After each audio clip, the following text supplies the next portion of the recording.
bum bum bum bum Drama. bum.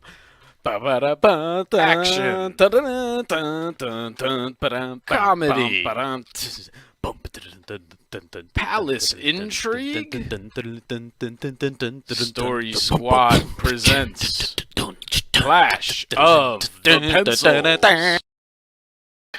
Welcome, everybody, to a nippy night here in Milford, Delaware.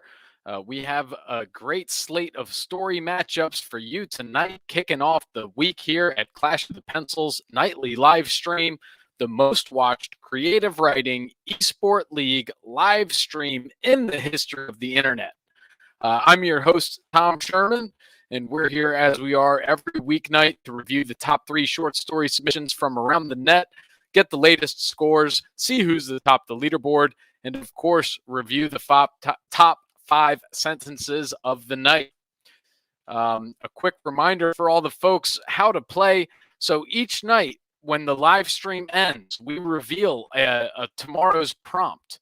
And then all you have to do is handwrite a quick one-page story in response, take a picture, upload it to our app, Story Squad or Clash of the Pencils, and then we field anywhere from 0s to 10s of submissions daily, which then get run through a high-tech computer algorithm known as Storybot 3000, which uses, among other things, inside-out umbrellas to analyze every story. We then take Storybot's top 3 picks and let you, the public, vote on them to determine tonight's winner. Alongside me today, we've got Greg, the hind leg Peterson. What do we got going on here, hind leg?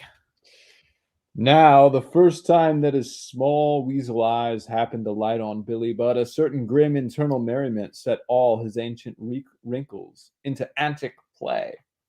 Just catching up on some Melville. No big deal. Okay, yeah. Classic sort of Melville night out here, isn't it? Yes. No, what can you say? Before we get underway, let's remind all the folks what everyone's playing for tonight, besides obviously fame and glory. And that's one of these, an exclusive IOU NFT. This unique 1 out of 10,000 NFT is actually an IOU for a future NFT from an upcoming 10,000 NFT drop from Story Squad. Although the current estimated cash value of the IOU NFT is $100 US, that's not the full value of NFTs. Think of NFTs like keys to the future. Right now, as humans, we interact with businesses and organizations much like ants might their queen, slaving away day in and day out for resources to give to the queen so that she may survive. NFTs turn this one-directional relationship into a community partnership. Owning NFTs of organizations will allow those owners special perks like early access to future products, exclusive content behind paywalls, and access to the inner community. Not only that, but NFTs are transferable, allowing owners to sell at a premium, which in turn appreciate all other NFTs held by community members. So NFTs are part art, part online identity, part admission to a virtual country club, part crypto speculation, part generational wealth, and all real, baby. Woo! That doesn't make you want to handwrite a story. I'm not sure what will. So let's see. Let's take a look at resetting the week here for everybody. Obviously, the leaderboard is empty because we have yet to score the points for today's prompt, which is what is the origin of the phrase "talk turkey." So interesting prompt here from Storybot 3000 for our writers. Where would you go with this, hind leg, if you were one of the writers tonight? It feels so old-timey, Tom. I feel like we've got to go back to the 19th or even 18th century. I feel like maybe it's a colonial situation, America situation. I'm not sure. Mayflower. A lot of associations here. Not really sure what the real reason why we call it Talk Turkey too. So I hope we get some creative entries. You never know what we get from our contestants That's for sure.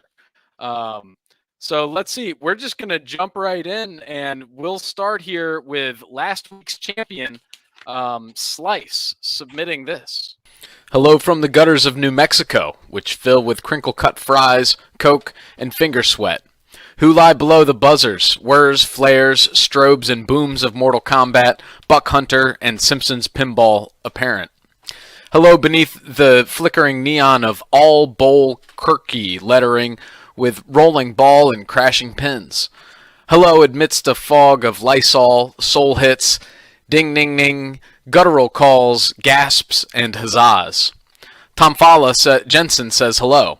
Tomfala, or Thundering Crow, who slipped in and out of U of A faster than a ball return, whose best friends and parents complained of a bad rack while she led her younger brothers into the library after hours to read Nietzsche, Kant, and the Brontes, who was a supernatural learner but an even better flyer. Tomfala will, for the next 12 Tuesday nights, learn how to hurl a 10-pound ball down an alley to knock over some pins and avoid the gutters. After a few weeks in the office league, her co-workers seemed to see her as Deadwood. Skittles, Patsy, Rinzo, Stewbone, and Jur each pulled her aside at some point to offer advice on how to improve. She listened. She'd bowl better next time, but after that, it split. She was captive in the league, agreeing to join too early in her office tenure. She didn't know she could have said no. Every night, though, she got more talks. Spin your wrist. Just place the ball down. Swing through the pins. They all wanted to talk bowling. What about the occult? How about life and death? Can I get a spiritual realm? No. Just spares and strikes. Spares and strikes. The season labored on like a buffalo shot from a train, painful and confused. Until the night where her supernatural learning ability meant something. Distracted by a Donnybrook in the arounds, Tomfala walked to pick up her ball and take her lane, while Skittles was mid-swing. His ball connected with her head, and she woke up from a trance moments later on the waxy hardwood floor. Billy Paul playing on the loudspeakers, arcade rumbling. Her team gathered around her like storm clouds, and she sprung up like a lightning on a plane. She waited her turn, then took it in the 10th frame. She seemed to glide up to her stance and threw a strike, then another, and another after that. She sat down next to Skittles after 3 strikes and gobbled incoherently due to apparent head trauma. Rinzo stood to take the lane and beamed. She's talking turkey now. So a woman joins her worst bowling league and is now trying to put to use her supernatural ability to learn. After a long season, a blow to the head unlocks that potential, and she bowls 3 strikes in a row, known as a turkey in bowling parlance, exciting her teammates. Slice has done it again. This is kind of out Lebowski's Big Lebowski. Was not imagining a bowling alley and a bowling league. Even better, a bowling league. This is the best window into this subculture since the Big Lebowski film. Wow. Yeah. Wow. I think so. I think so. Maybe it's my limited exposure to the subculture. We start off with some hellos. We get 3 of those hellos, which then gets paid off with the 3. Is it 3 strikes as a turkey? Mm-hmm, that is correct. So I think that there was some really nice bookending symbolism. The characterization on this, I mean, it was like a thoroughbred, just just sprinted out of the gates. Like it was so great. We got so many little details slipped in and out of U of A. We get all of these little hints at the superpower. I mean, if this is a show don't tell genre, there were so many little details that showed the supernatural learning. Favorite line, they wanted to talk about bowling. What about the occult? Yeah, I'm floored. I thought characters was incredibly strong. Slice gives you the precise details and he adds them up to be more than what the sum of the parts. And that's what good writing does. The plot, again, feels sort of like a snapshot in time. In the one-page sprint of the format, seems like you can't tell a huge story. There's so much, it's so leveraged towards character and setting with those details that it's hard to have a lot happen. But we do get a sense of progression from like going into the bookstore and reading Nietzsche and Kant, and then trying to find a meaningful life. And then in this corporate job, I love the line, she didn't know she could say no. And so she's sort of like, she's doing this social thing. She's alone together with these people. The list of the character names was such a great compact way to get in, this is a pretty big world in a one-page story. And they only wanted to talk about bowling. I thought that precision of the tips, spin your wrist, throw through the pins. I felt the character's sense of kind of like, that quiet desperation, that angst at wanting something more and looking for something and searching, and only being able to talk about the concrete, literal things that seem to keep us so preoccupied in our society. And that's what social bonds are. So it was it left me with a real kind of pathos, a real mourning or sadness or melancholy about sociability for somebody that has supernatural learning. I was oddly affected by this one. So well played, Slice. Nice. That's yeah, I kind of echo a lot what you're saying. I mean, I think the setting was really strong. For those folks at home who don't know this method that we're about to use, it's called the Sussex County S'more, and that's when you drop 3 marshmallows on top of a nacho cheese Dorito chip, and then you eat it. It's delicious. So the first marshmallow from the setting, I thought that was very strong, right there in the center. I mean, I was in a bowling alley the whole time. I knew exactly what was going on. Character I thought was strong as well, like you were mentioning. And although I think my drawback on this was the plot, where I didn't really connect the dots as far as the setup of like the supernatural learning and the occult, and then getting hit in the head with a bowling ball. I didn't understand how it all came together at the end, but that might have just been me here. I don't know. No, I feel you. I actually didn't even register that the bowling ball struck her in the head and then she was talking turkey.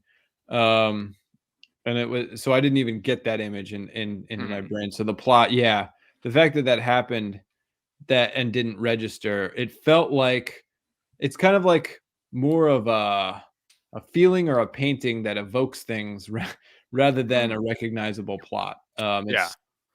And that's probably characteristic of a lot of the slice oeuvre, if you will. But I still think I could read a 300-page book in this voice, and this is a character treatment. Like I'm fully invested in Tom Paula. I want to know what happens to her on her journey. Like I could read a lot more. Yeah. Exactly. Yeah. I mean, that's my last note here is just the first sentence is so disorienting, but it's just such a great hook. And that's kind of like the whole story, right? Is like each sentence, you're like, wait, what's going on? Like, this is even more interesting than the last sentence. And then a good start to the evening, good start to the week for Slice. Let's see if Repeat can cut into a bit of Slice's. I don't know. I was going for a pun there, but it's a little-known historical fact that the phrase "talk turkey" had nothing to do with the American bird. In truth, this idiom was first coined in Eastern Europe during World War I by Johannes Rupert, who succeeded Franz Joseph as king of the Austrian-Hungarian Empire after the latter's death in 1916. The new king was committed to peace and was desperately trying to broker a ceasefire between the Balkan nations and Prussia. King Rupert, who was the first monarch to employ what we now know as shuttle diplomacy, traveled between the warring nations' capitals, attempting to get all parties to sit down together and negotiate a peace treaty. He had arranged for a peace conference to be held in Ankara several weeks hence, Because the leaders of these countries all spoke different languages, King Rupert was forced to converse in the only language known to all, English.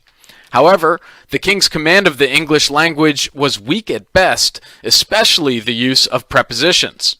At each foreign capital, King Rupert told those with whom he met that, quote, they should talk Turkey, leaving out the critical word in. And thus the iconic phrase, talk Turkey, was born.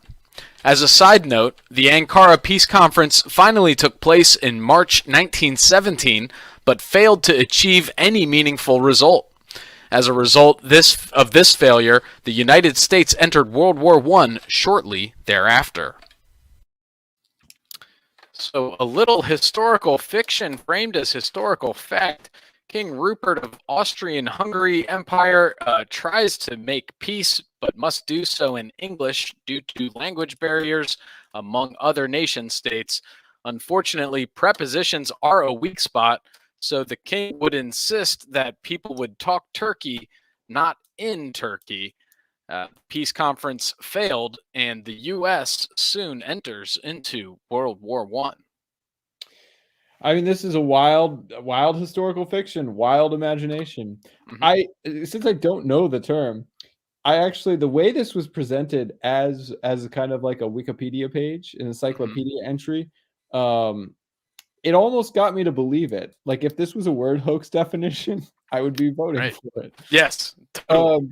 It had all the hallmarks of plausibility, and what it didn't have though for me was perspective. It didn't get us into the head of this Johannes Rupert the character. It felt like we were operating at the level of a history book, which was effective in convincing me that this was right. But I wasn't as interested as a reader in walking around. I wasn't living and dying or vicariously experiencing what Rupert was thinking about.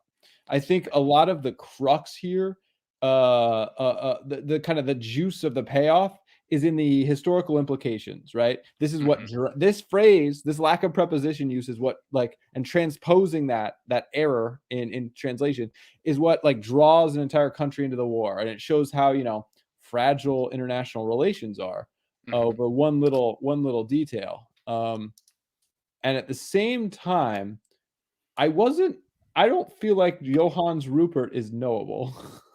And I think that was the only other character other than some minor asides. And so I would say character development for me, I think setting and plot are pretty heavy. Like those are pretty great, especially plot and characters on the far triangle here. I think plot's a lot closer into the center. Yeah, something like that. That looks nice. Yeah, no, that makes sense because I was trying to, in my notes, break this down, and I ended up just drawing a bracket around it and said it had it all, but it was so removed and textbook-like, it was kind of hard to, especially with the character, but since that's how this story was framed, it really did work. It really works, but at the same time, it's hard to fit into this Sussex County some more paradigm with that sort of removed, cold, encyclopedic entry. Yeah, it's like a third-person omniscient. We're not in the head. We're not even close behind the head. We're not first person at all. We're we're so far. We're like a historian a century later writing about this. Right. So interesting stuff there from Repeat. And now, last story of the night, last but not least, coming from a relative newcomer to the Clash of the Pencils gridiron, and that is Mustard Pickle. Hesofat had a problem. You see, his wife had just asked him a seemingly benign question about her appearance. Although Hesofat would normally answer with a little lie to support her ego, Moses just brought down 2 tablets with 10 commandments from God, one of which he was told was, quote, "Thou shalt not lie." You see, legal scholars hadn't parsed the difference between lying and bearing false witness yet. Needing to respond quickly, truthfully, and diplomatically, "Gobble, gobble, gobble, gobble," he replied. He continued to answer thusly until his wife gave up. Hesaphat found the technique so useful, he decided to, quote, talk turkey to parents, co-workers, and even Moses whenever in a bind. So a man trapped in between a rock and a hard place. On one hand, a wife asking him a tough question to answer truthfully, and on the other, Moses just revealed God's 10 commandments, one of which is not to lie. Some quick thinking leads to Hesaphat answering truthfully in the form of a turkey gobbles, getting him out of this and future awkward conversations. I just want to say, the gobble walk interjection was one of the most delightfully unexpected things I've ever experienced on Clash of the Pencils. Did not see that one coming. The reason that it was so delightful was because I was having a hard time. Was this sort of Old Testament Moses Mount Sinai? Was that the setting? Was that just an illusion? The scholars, it was very, very cognitive, very, very heady. I had a hard time understanding. I had a hard time just placing all of this into a recognizable thing. So, what did you think? What did you make of this? Yeah, there's not a lot of setting. That's a fact. I mean, the most setting that I could get out of it is just this oblique reference to Moses in the 10 Commandments. So it's like, all right, I guess, kind of like a desert, sort of wandering the desert era, but like just not a lot of setting. I think the plot might be one of the strongest things that I could see in there, because the character was there, but it was also seemed a little flat. Like there could have been a little more depth all around, especially in the character and setting. But I thought the plot, the tension of like trapped between telling your wife her butt looks big and also staying true to these new 10 commandments. I thought that was an interesting sort of tension to play on. Yeah. And that reverting to turkey speak as a way of getting out of something has a lot of comic potential. Right. That was a good little moment of levity where it's like, oh yeah, I can speak truthfully in turkey voice and no one will understand me. So it just might work. Right. Yeah. Interesting. And I also did enjoy that line about how like the future scholars are going to come up with a difference between like lying and bearing false witness, where it's like they're gonna work out that issue for society, but this guy was just a little. This was the hack. This was the duct tape solution in the moment to still be like pious. Yeah. Funny stuff there from Mustard Pickle. Interesting. I don't know. Looking at these two triangles, it's kind of all over the map today, and there's really only one way to find out where or what will happen, and that is for me to hit this button over here, and then come back over to this tab and hit refresh. Because as you all know, all the zeros of viewers that we have right now, my opinion doesn't matter. Greg's opinion doesn't matter. It's really the man. Oh, wow. Look at this. Boom. Mustard Pickle coming in with 165 points. Slice on in second place with 140. And Repeat with third with 115. Meanwhile, M&AM 08 is on the board with 84. Dragon Attack with 15, and Green 18 in sixth with 15 as well. So, I mean, strong start to the week for Mustard Pickle, Slice, and Repeat. But I mean, by no means is anybody out of it. A lot of days to play left. A lot of prompts to fill. Yeah, I don't know. Yeah. I was very, very delighted by these. We had a World War I. We had Albuquerque. We had some sort of Moses tablet situation. Yeah, really spanned time and space there. I was thinking like Mayflower, like Right. Yeah. Salem, Massachusetts. You were kind of like right in the middle there between the Old Testament and Yeah. modern day. You were close. If you average it all out. Let's take a look at tomorrow's prompt. Your name is Butterball, and you were just pardoned by Herbert Hoover. What do you do next? Wow. We're going back to the Great Depression, folks. Interesting. Is Hoover the Great Depression? Is that? Yes, that's a fact. Herbert Hoover was the president going into the Great Depression. Hoovervilles, you might know, Right. It's a shanty town term for a shanty town. So where would you go with this? If you're now Butterball and you're in the late 1920s, Yeah. what are you doing? Post-Roaring 20s. You're the most famous turkey on the planet. There's a burgeoning like celebrity culture. I don't know. I think the possibilities are endless, Tom. They really are. That's a fact. So just we'll have to see. Have to keep an eye on that one, and we'll be back tomorrow, obviously, to let you know what was submitted. But before that, let's get to these top 5 sentences of the day as selected by Storybot 3000.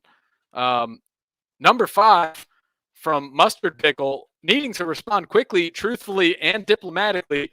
Gobble, bok, bok, gobble, gobble, he replied. Thinking on his feet, getting out of the bind that he was in. I'm glad to see Storybot as a sense of humor. It's not all doom and gloom from Storybot. Sometimes it seems that way, but he's just an algorithm, Tom. We're feeding him that kind of stuff. That makes sense. Number 4 from Repeat. However, the king's command of English was weak at best, especially the use of prepositions, setting up the talk in Turkey miscommunication. Number 3 from Mustard Pickle as well. Although Hesaphat would normally answer with a little lie to support her ego, Moses just brought down 2 tablets with 10 commandments from God, one of which he was told was thou shalt not lie. You see, legal scholars hadn't parsed the difference between lying and bearing false witness yet. So, this is kind of one of those sentences that we saw from Slice last week where it's got a little plot, a little character, little setting all mixed in there. So that might be why Storybot 3000 looked for it for number 3. Number 2 from Slice. The season labored on like a buffalo shot from a train, painful and confused. Some imagery there. That's kind of closer to the Mayflower times for you, Greg. Yeah. Slice. I painful and confused. Got that Albuquerque Mayflower connection. Number 1 from MNAEEM08. The phrase talk turkey means to discuss something frankly and practically. Now, that's talking turkey if I've ever heard. That is literally talking turkey. That is a sentence about talking turkey. That is talking turkey. And I think Storybot 3000 appreciated that turkey talk. Storybot likes straightforward denotation. So there we go. That wraps up another edition of the Clash of the Pencils nightly live stream. Join us tomorrow at 11:30 a.m. Eastern, 8:30 a.m. Pacific for a round of word hoax, a fun game of jokes, master strokes, and word hoax. I always forget the tagline. Really butchered that one very good for you. But you'll love it. You'll love it. Watch it on the live stream or come and join us and play, try to win an NFT. And then, of course, come back here tonight, same place, same time for another nightly live stream. And so until then, we'll see you out on the paper. Did your favorite story of the night win? It didn't? That's weird. Did you vote? You didn't? Huh. I wonder if that could be related. Anyone can vote. You don't need a Clash of the Pencils account. Just head over to clash.storysquad.app. The link's in the description. Any Monday to Friday in the 2 hours before the live stream starts. Read the top 3 picks from Storybot 3000 and make your voice heard on who should win the NFT. Be a good citizen, help overthrow the powers that be by voting, specifically in the Clash of the Pencils app every night.